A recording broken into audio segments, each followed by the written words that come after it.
Hari ku itariki 6 Kanama mu 1945 Amerika yateye bombe ya mbere ya atome yiswe Little Boy mu mujyi wa Hiroshima mu Buyapani. Wakibaza ngo iyi atome yateye ibihe bibazo mu mujyi wa Hiroshima?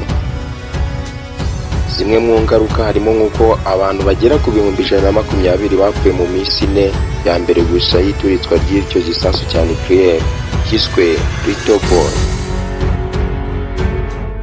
Ngaho bidahagije bidashyitse ku minsi 3 ahitwa Nagasaki mu mujyi wo mu Buyapani nubwo haje kumvikana igisasu kidasanzwe cyiswe Fatman.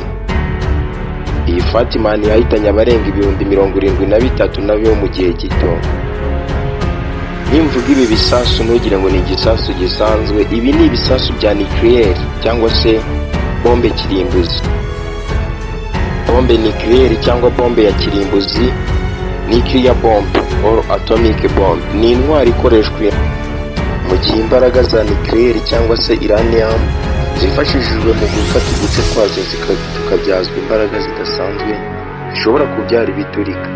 Murakaza neza kuri The Shine TV Rwanda, murakaza neza mu nyandiko zicukumbuye, murakaza neza mu mateka y'isi, aya Afurika ndetse n'umubumbe wose. Uyu munsi tukaba tugiye kureba itangira ry'umushinga wo gukora intwaro kirimbuzi cyangwa se nuclear weapons. Mu 1930 ubushakashatsi bwa mbere bushingiye ku icura ry'intwaro za kirimbuzi cyangwa se za nucleaire bwatangijwe n'abagabo babiri. Aba bagabo ni abahanga mu bya fizike cyangwa se ubugenge. Uwa mbere ni uwiswe Rice Mentina ndetse n'uwitwa Otto Hahn. Bavumbuye ko atome ya uranium ishobora kugabanywamo ibice bitandukanye bigatuma haboneka n'imbaraga zidasanzwe zishobora no kubyara ibiturika. Byaje guteza impungenge z'intambara ndetse n'urwikekwe mu bihugu bitandukanye by'isi. Intambara ya kabiri y'isi ubwo yatangiraga, abahanga benshi batandukanye barimo n'umuhanga w'icyamamare Albert Einstein baketse ko Ubudage bw'Abanazi bwari buyobowe na Hitler bushobora kuba bwakomeje intambwe mu gukora iyo ntwaro kirimbuzi, intwaro idasanzwe, intwaro ya karahabutaka. Bityo abo bahanga b'Abanyamerika batangira kuburira perezida wari uyoboye Amerika muri icyo gihe bamwitaga Franklin D. Roosevelt. Ibi ntibyarangiriye aha kuko Amerika nayo yatangiye umushinga wiswe umushinga wa Manhattan Project. Uyu mushinga wa Manhattan ni umushinga ukomeye utazibagirana mu mateka y'isi. Umushinga wari ugizwe n'ibihugu twakita bibiri, Amerika ndetse na Canada. Mu 1942 Amerika ifatanyije n'Ubwongereza ndetse na Canada yatangije umushinga w'ibanga rikomeye cyane witwaga Manhattan Project. Intego uyu mushinga wari ufite yari ukurusha Ubudage bwihuse mu gukora bombe ya kirimbuzi.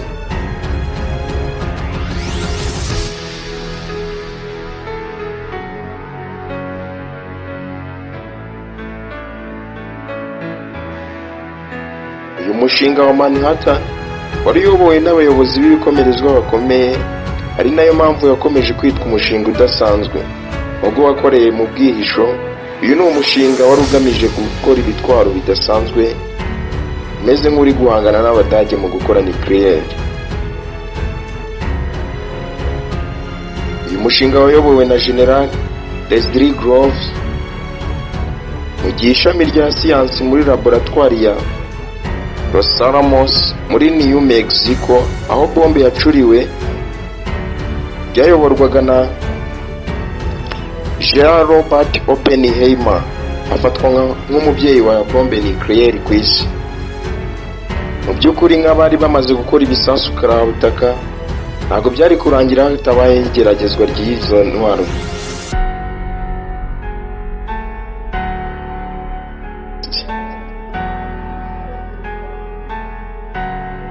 Ku itariki 16 Nyakanga 1945 nibwo bombe ya mbere ya kirimbuzi yageragejwe bwa mbere.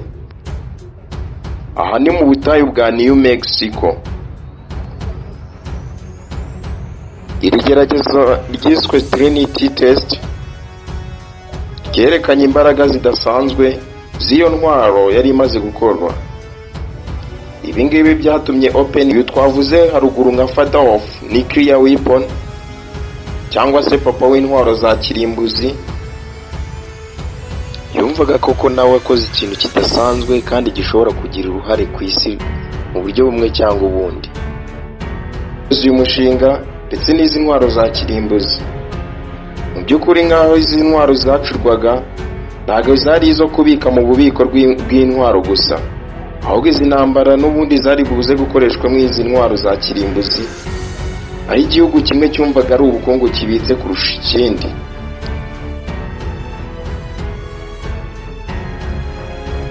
Igihe intambara ya kabiri y'isi yari irimbanyije, abenshi bavuga ko ari cyo gihe yari igeze ku musozo, Ubuyapani bwari bwaranze kumanika amaboko buyobowe n'umugabo w'igitangaza cyane witwaga Tojo Hirohito. Uyu mugabo afatwa kimwe na ba Mussolini, agafatwa kimwe na ba General Franco wo muri Espagne, agafatwa mu gatebo kamwe ndetse n'umugabo w'igihangange yabayeho Hitler. Kuri benshi bari bazi uwo mugabo Tojo Hirohito, abazi ko afunga umutwe kandi bitoroshye kuba yatabayeho iraswa rya nucleaire. Aribwo twatangiye tureba ukuntu ku itariki ya 6 Kanama mu 1945 Amerika yateye bombe muri iyo migi ibiri, Hiroshima na Nagasaki.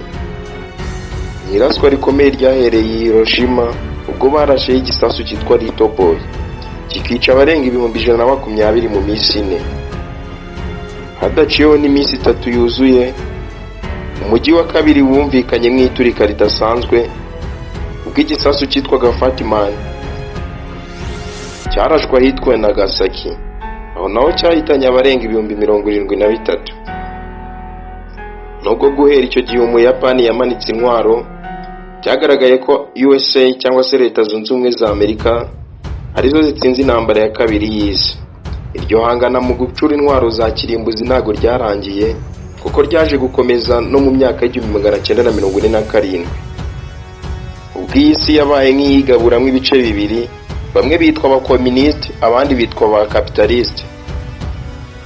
Yari amahame abiri akomeye y'ubukungu, aho abakomunisiti bari bahagarariwe cyane cyane na Leta Zunze Ubumwe z'Abasoviyete, abakapitalisite nabo bari bahagarariwe cyane cyane na Leta Zunze Ubumwe za Amerika USA. Ayo nta makimbirane yazamutse ubwo yaje guteza ikintu bita intambara y'ubutita, Cold War. Ni intambara yabayeho ihanganishije impande ebyiri, bigaragara ko aya mahame ya capitalism ndetse na communism nabwo akigenderwaho n'uyu munsi. Intambara ya Cold War yahereye mu 1947.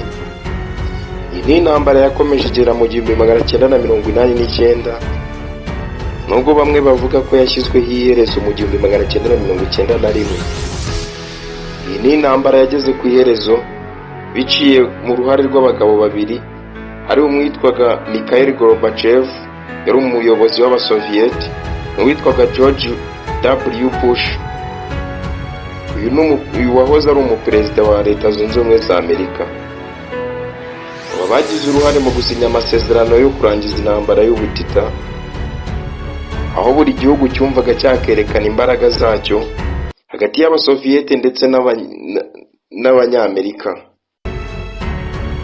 Uko bari mwihangana, ibi nabyo byerekana uburyo buri ruhande rwari ruri gucura intwaro kirimbuzi za nucleaire, aho Abasoviyete biganje mu gukora intwaro kirimbuzi ndetse Amerika nayo ntabwo yari isinziriye. Iyi ntambara yabaye nini ku buryo yaje guhuza n'ibice bitandukanye ku isi. Buri gihugu cyo ku isi kigajya gihita uruhande, niba ari Abasoviyete cyangwa se igihugu cyo muri Afurika ndetse no ku isi hose cyagombaga guhitamo uruhande, niba ari abakomunisme cyangwa se niba ari abakapitalisme. Ibi byarakomeje ku buryo na n'ubu mw'iyi minsi yo mu 2026 tukibona impande zombi, buri gihugu gifata uruhande kikavuga kiti tugendera ku mahame ya kapitalisme cyangwa se communisme. Ni naho dusoreje ikiganiro cyacu cy'uyu munsi. Njye nari Shine, iyi ni The Shine TV Rwanda. Ciao ciao.